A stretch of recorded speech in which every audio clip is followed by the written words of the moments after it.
Good morning, guys. In the house office this morning, and coffee brewing in the background. Beautiful Michigan morning. A couple things this morning we're going to talk about. This time of the year, there's always the proper steps that you hear, the things to do during the month. Should you be doing? What should you already have got done? Kind of a guideline, if you will, from some people in the industry, including myself, that kind of give you an idea that this is the thing to do. This is the time to do it. Not planting seeds too early, and not planting seeds too late in your spring plots, getting ready and going into fall, or your grapevine scrapes, or your my 360-degree licking branches. When should you put them in? When the water hole should be in? All of this is it's a busy time of the year, but it's also a time of the year that a lot of folks just are busy themselves. We all are, and things don't get done. Then when fall comes around, we're always a step or two behind. So this video this morning is going to talk about one of the things that I feel that sets people up for disaster when it comes to the fall. And it's not so much of a improvement as it is an understanding.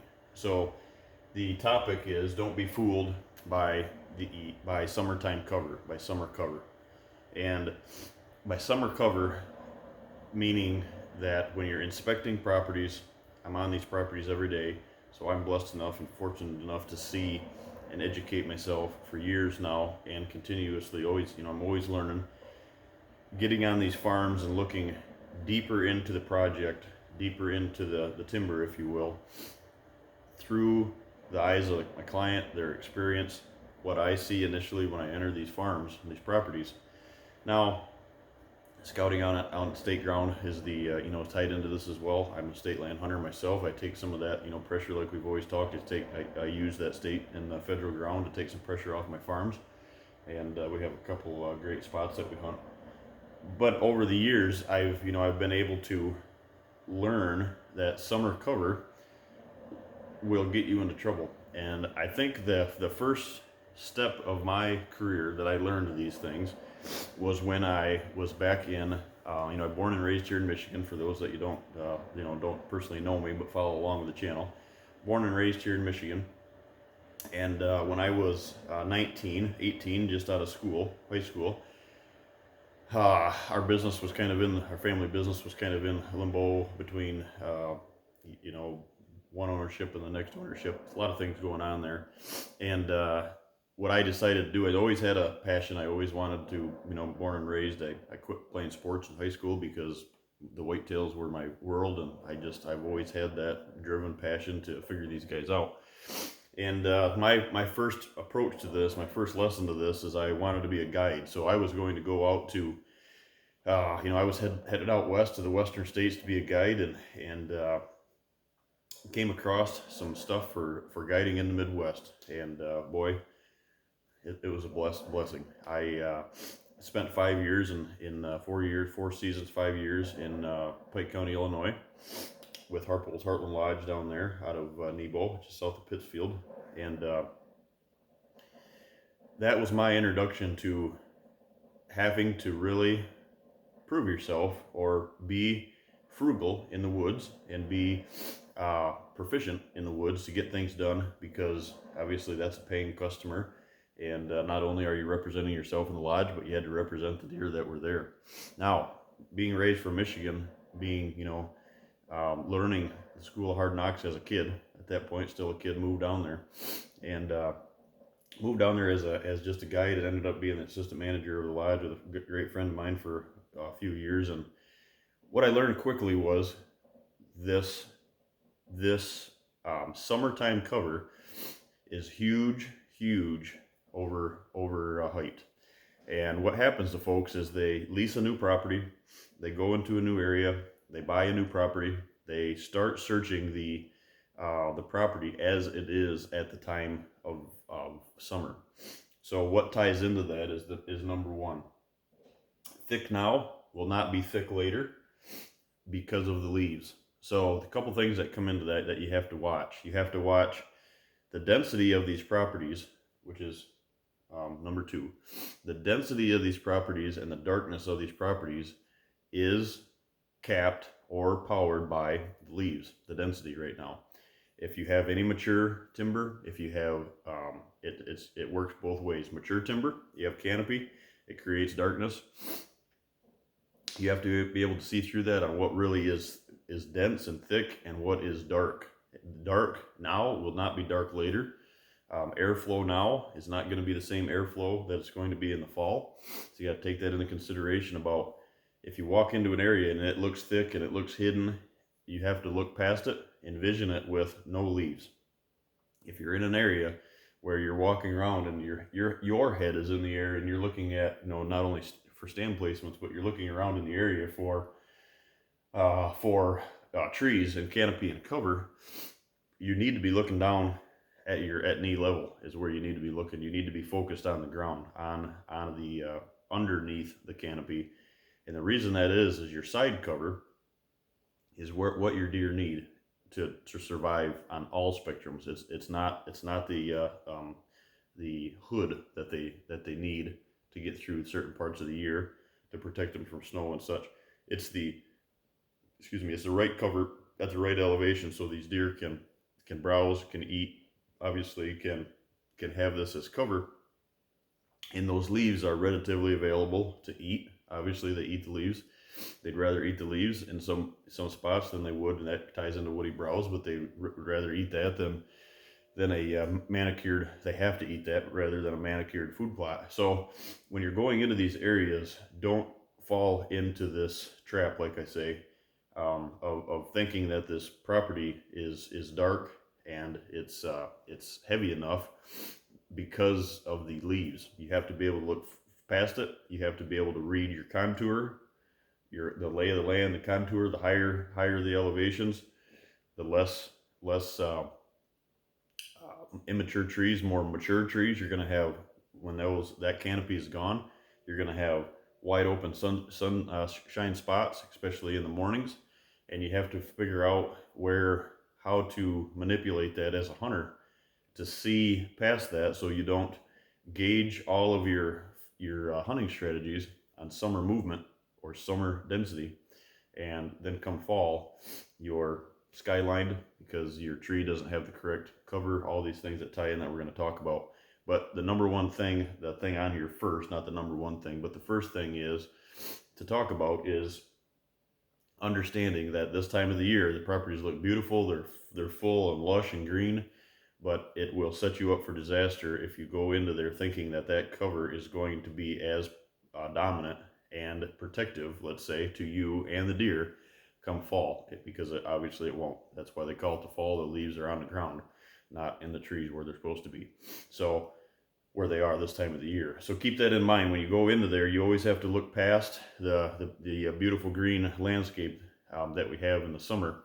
Don't get caught in that trap of just capping your vision there. Always look past it. Number two, the second thing is proper density. Like we talked, proper density, which means stem count. Density at the right level. The density of a pine area, let's say, whether it's red pine, conifers, the conifer has to be right. The conifer has to be open enough that has the right airflow for spring, summer, and winter through the fall. And also that's on a bedding side of things. On a browse side of things, as far as hardwood and regeneration, anything that gets over, and it's hard for folks to envision this because they always ask me, well, what do you do with it, and how do you maintain it? But anything over, I'm 6'6", so anything over my head is out of the spectrum. 6 foot is out of the spectrum of deer being able to reach it, eat it, and meet their goals as far as browse intake.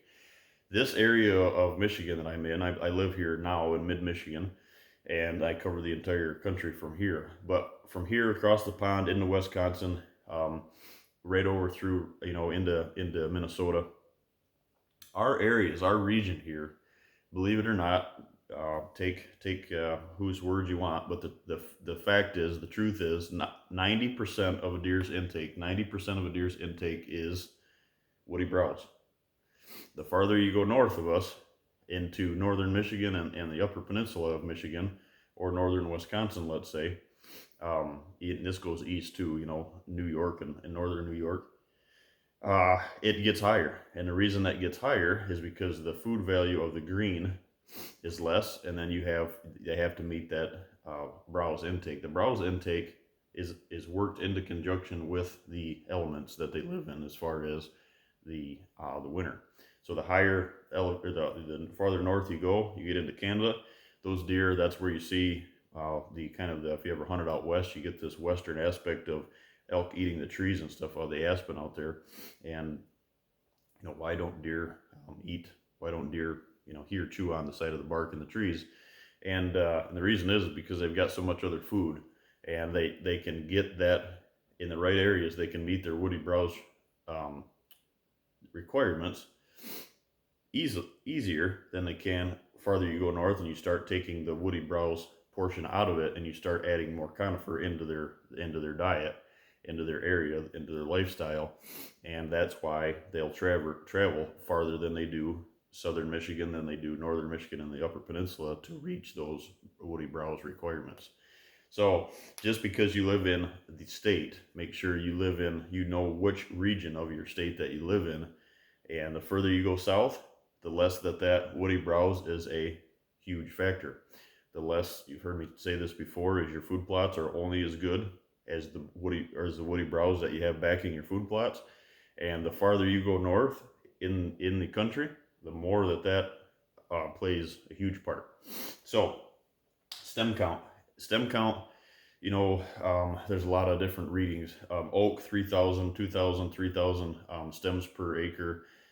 Aspen, if you've got these pockets that you're opening up in the popple, they're going to be like up to 7,000, shoots per acre, sprouts per acre. So there's all kinds of different levels that you can educate yourself on, pertaining to what woody browse that you have for your region. I mean, if I were here to tell you that it all has to be in the form of white oak browse, and your area doesn't have white oak browse, and you're in, let's say, the northeast corner of Michigan, up in Alpena County, and trying to find an oak tree is like trying to find a needle in a haystack sometimes. But you have all kinds of aspen regeneration. That is woody browse. It's not hardwood woody browse. It's woody browse. That will meet the requirement. But folks, you got to understand, is when I use the silver dollar. I always tell folks a silver dollar, which the younger generation probably doesn't even know what a silver dollar is anymore, and I'm glad that I did as a kid. But the 2 or 3 inch diameter, once that gets to that size, now let's take in poplar, for example, or let's talk about if you are lucky enough to have cherry, hard maple, white oak, red oak. Once that reaches the 6 foot mark and your stem is now silver dollar size, all of that is out of the ease spectrum of these, for the deer to be able to reach that at an ease, let's say, and meet that requirement. So what do you do with those areas? Some of these designs, the smaller parcels that I do, we don't have as much of these, but the larger the parcel, I always try to implement.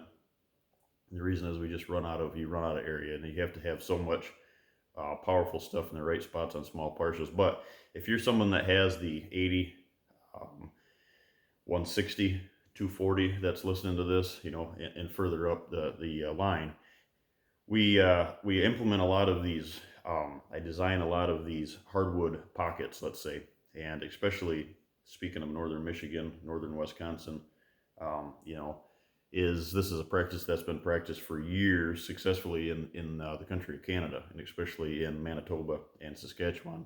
Obviously that speak them to Providence to speak for themselves when it comes to whitetails. But what you see is they go in, and if you have an overabundance of conifer, let's say, or you have an overabundance of just one species, you're treating those areas as your pockets are your food plots. Obviously, you're acting as a food plot, I should say.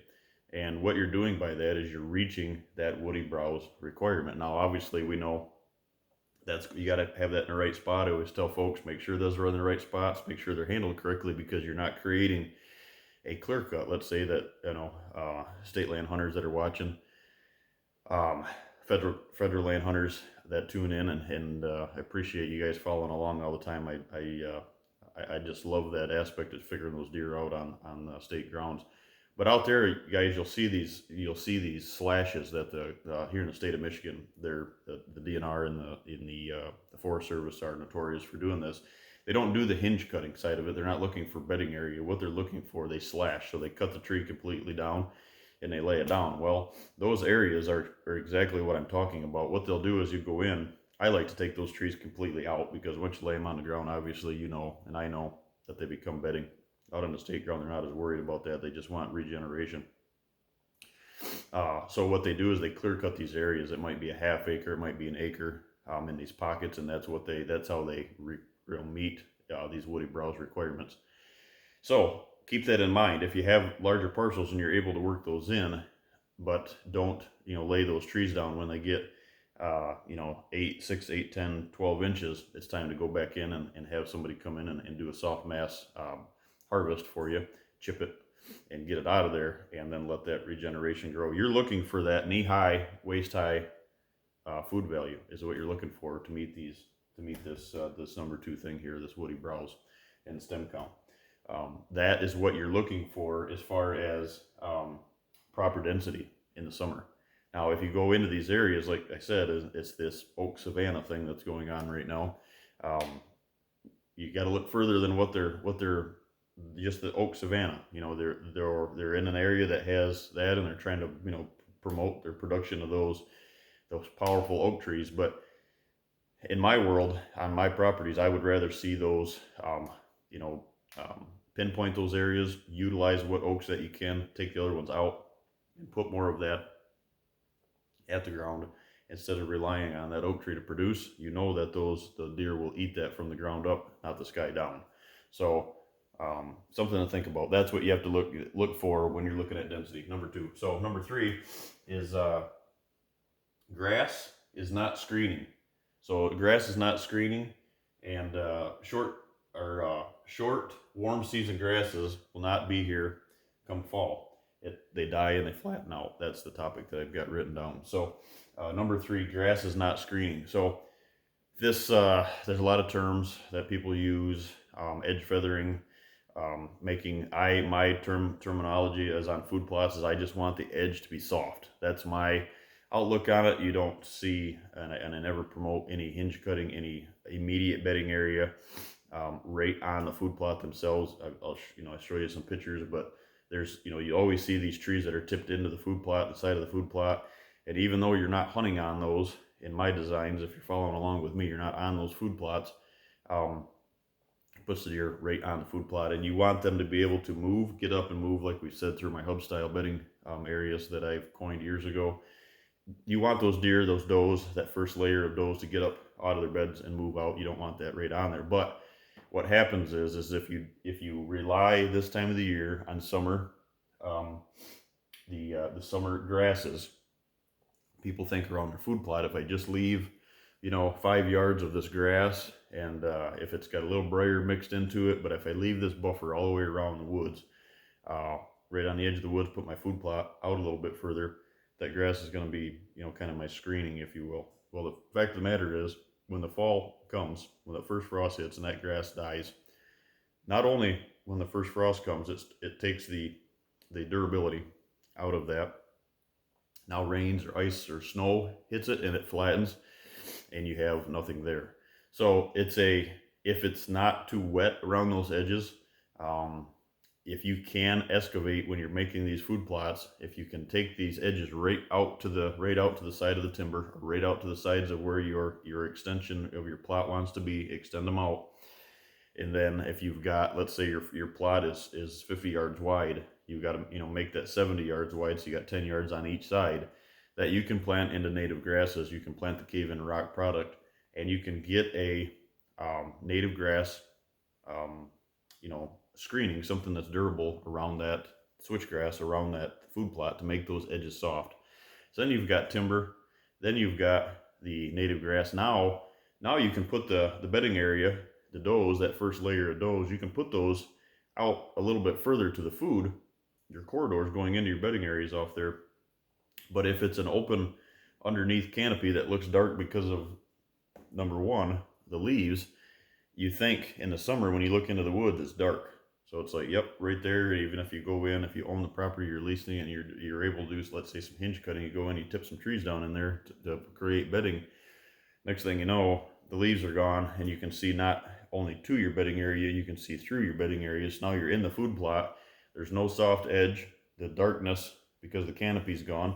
Now you can see your bedding area, your first layer that you're trying to create on does, or a lot of folks don't understand that yet. Just creating a bedding area, you're seeing through that location. Now you're seeing beyond it. What that does, folks, is it just keeps pushing your buck bedding, your potential to have buck bedding. It just keeps pushing that further and further and further and further out. And before you know it, small parcels, whether you're 330 wide, 430, 400 feet wide, you're 1,300 feet deep, let's say, something like that, is you don't have the room to make those mistakes, to push those. Because what's going to happen is them bucks are going to be on someone else's property, whether it's a large parcel or it's a parcel that has all of this combined into fall, the perfect fall situation. That's what they're gonna be there. They're not gonna be on yours. They're gonna be somewhere else. So what that screening falls into that is also with this, the making this soft edge around these food plots.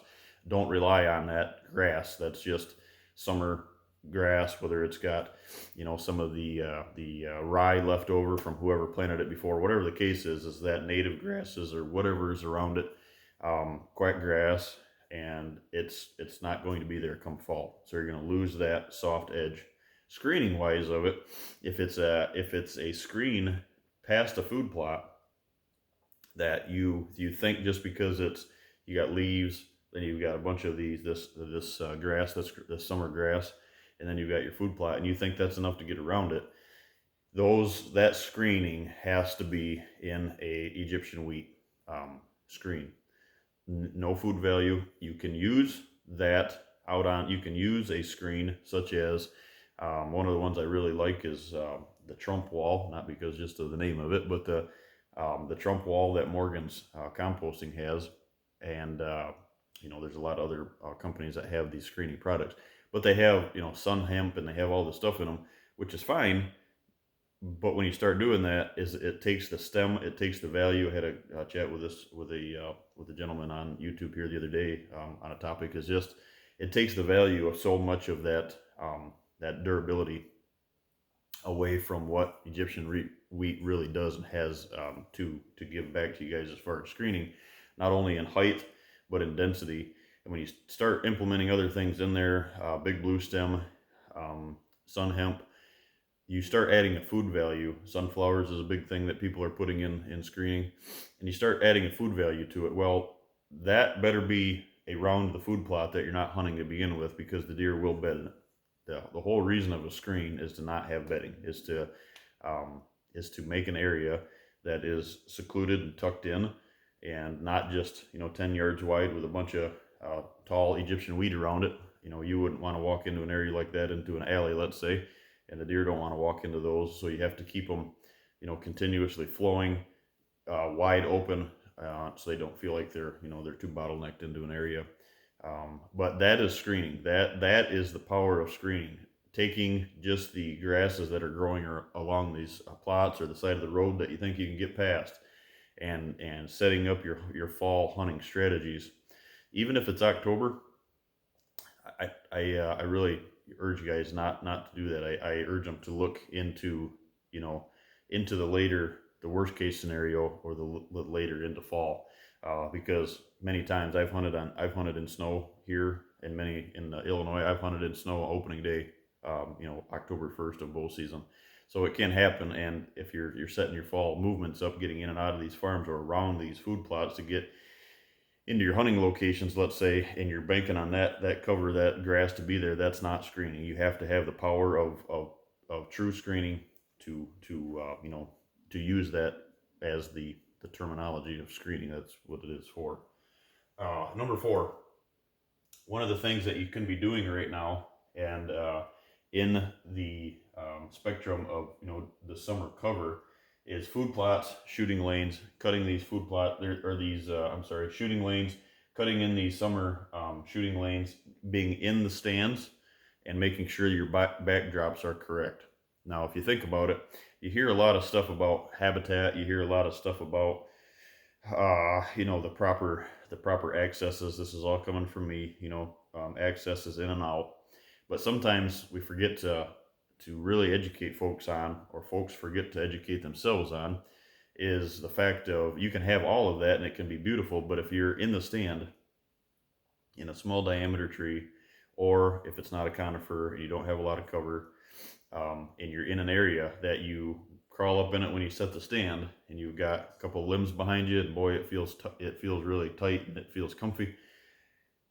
Keep in mind, what I always have is when I get done hanging the stand, is I'm a huge skyline guy, so I always get down behind or down below on the stand at deer's level, and I always look back up, and I always make sure I look through the stand to make sure it's like, if when that's gone, it's gone, it's not coming back for the rest of the season. And if you're skylined against no backdrop, if it's all sky behind you, your chances skyrocket of getting busted. So you have to be really, really, really agile when you're in those stands to get away with that. How I conquer that is taking the idea of summer shooting lanes here. You're in the stands, you've got a guy. It's best if you can have a couple guys working with you. It really saves you crawling up and down the tree stand 20 times. Safety reason, and just if you're old and getting feeble like me, it's crawling up and down these stands will kill your knees. But one guy on the ground looking back up at you, you always want to trim a shooting lane from the bottom. This is another video we got coming up, but you always want to trim a shooting lane from the bottom up.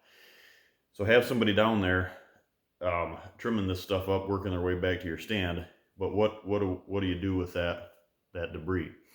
And you've heard the term bird's nest. You can call it a bird's nest. You can call it whatever you want. I've even went to the extent, perfect stand location. It was the perfect tree. Boy, it just didn't have a lot of cover.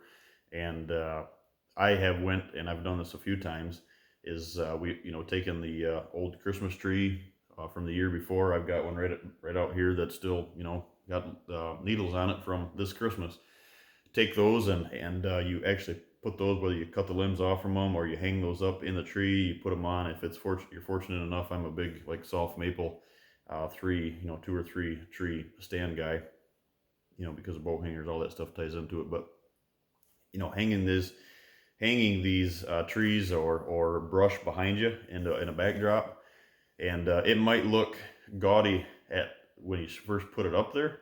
And you don't want it to be a black blob is what you're adding to, but you're adding to, when you're taking into consideration that when those leaves are gone, you have to have something up there protecting you shoulder width behind you to get way.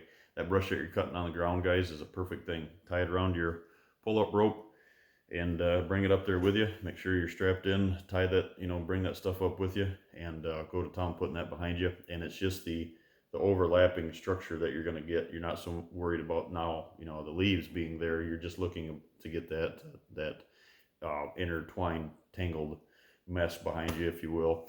Make sure it's obviously out of your shooting lanes, spinning around to be able to, access. If you, stand up or you sit down, whatever the case is, make sure you're able to shoot. But one of those things that you can use that brush on the ground. You don't want it down there anyway. Cut that stuff off at the ground. This is something that we got coming here. Don't cut it 2-3 foot in the air. Cut it out of there. Number 5, the 5th thing that I've got on here. So the last thing, one of my things I always do, and I find myself doing a lot, is number 5, but it's the number 1. It's my number 1 thing to educate folks on this. Don't get fooled by summer cover. Number 5 that we're going to talk about is the number 1, access and exit. Getting in and out of your stand. So I've got right here, right on the end, and I'll circle it. I've got right here on the end. If you don't have the access and the exit part covered as far as fall screening, as far as screening by conifers, or your Egyptian wheat, or your hidden ridge, your berms, whatever the case is that you're getting on and out of these stands, side access from a ridge, you don't have, if you don't have that, 1 through 4 doesn't matter. You can have all of these corrected. You can educate yourself on how to look past the leaves. You can find the proper density. You can make sure that the grass and the screening isn't just summer grass that's not gonna flatten down. You can go through and you can make these shooting lanes. You can take all that stuff up behind you, so you're protected, so it's not skylined. You can have all of these things done right, but if you don't have your access and your exits covered as far as the proper screening and the proper density on what is going to be left, on how to get in and out of these stands, not just around food plots. I'm talking open hardwoods. Are you walking through the open hardwoods, or are you being a predator and going down and around certain areas, side accessing into these farms where your path of travel, your line of travel is parallel to you, and you're setting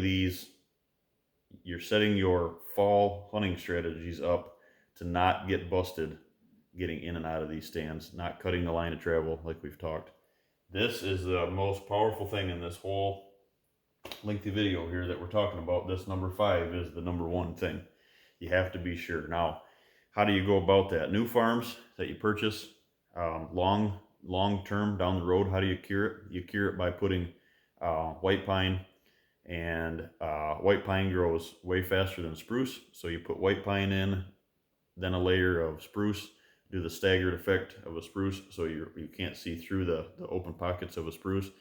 Planting those 20 feet apart in the center. Then you got your 10-footer on the next row.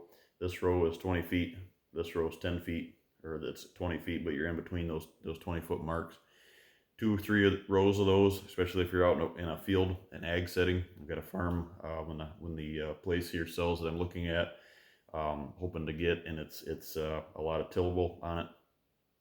And we're going to be setting it up, obviously, to show guys what the power of making a side access and a screen, a permanent screen. But here's the fact, is if you don't have the rate initially off the bat, if you don't have that cover, that side, or that side access cover, if you will, going into fall, you can plant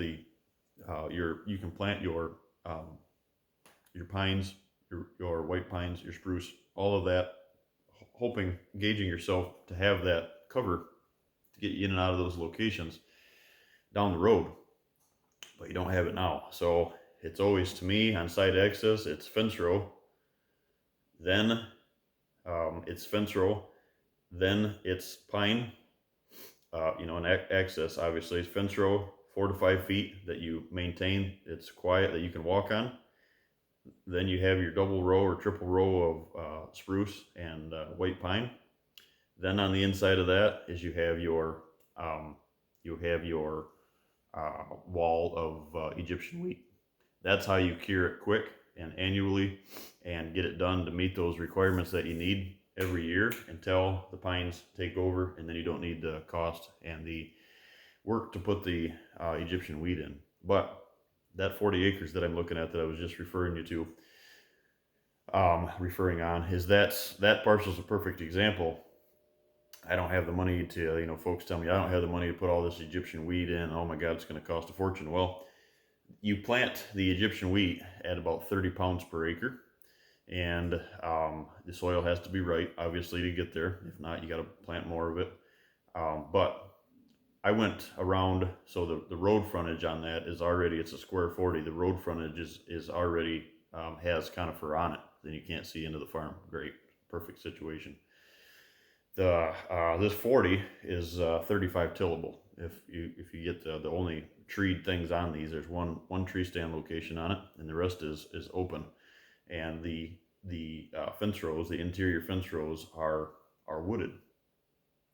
So where I'm going with this is I went all the way around, so 3 sides. The front's already, in with white pine, And I'm probably going to do is I'm probably going to implement some spruce behind that just to fill in those low pockets. But around it on three sides is this open to the neighbors aspect.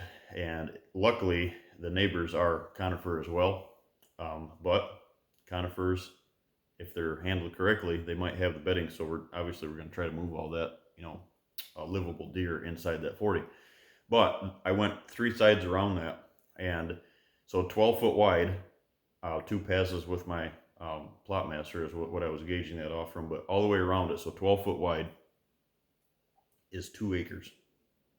So it's not as bad as you think it is. So, 60, 80 pounds of that would get me, would get the whole thing planted, and it'd be the best money that you ever spent on that piece. Now I can access into those fence rows and from the sides in, from the outside in, and now I have that hurdle conquered. But a lot of folks don't believe that can be done, and they forget that if this number 5 topic here isn't handled correctly and it's not in the right locations, and you can't get around these areas. If you have a ridge that you're down below, and from the ridge interior of your farm is where your line of travel and your deer movement is, and you're accessing down here, that's great.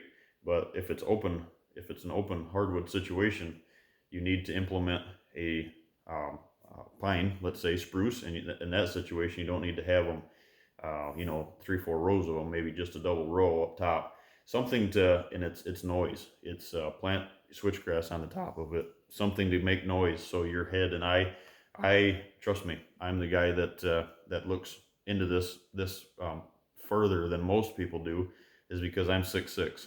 So you can plant switchgrass that's 5 foot tall and hide 50% of you. I'm not that guy. So my switchgrass has got to be pretty darn tall, or my Egyptian wheat's got to meet that 8 foot, 10 foot, 12 foot requirement to hide me behind it. So I'm always looking into this stuff. Like if I've got to go an extra quarter mile walk to get to that stand, I'm the guy that's going to be walking around and using this natural screen. So something to look for, something to 5 topics here, 5 points on what to look at when you're studying these farms in the summer. Not only your summertime jobs of what you should be doing, but looking into what's going to be there as far as past your summer green luscious cover, what's going to be there, what's not going to be there come fall. Thanks, guys.